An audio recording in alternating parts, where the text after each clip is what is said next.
Så bliver der gjort klar til flere lufaer her. Et par rækker. Og lige her bagved, der skal der plantes majs. Men de her 2 rækker,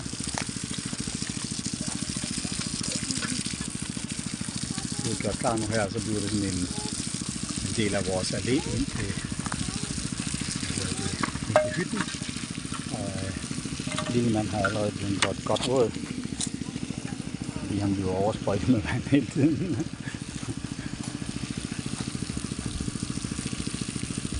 Take mod dit.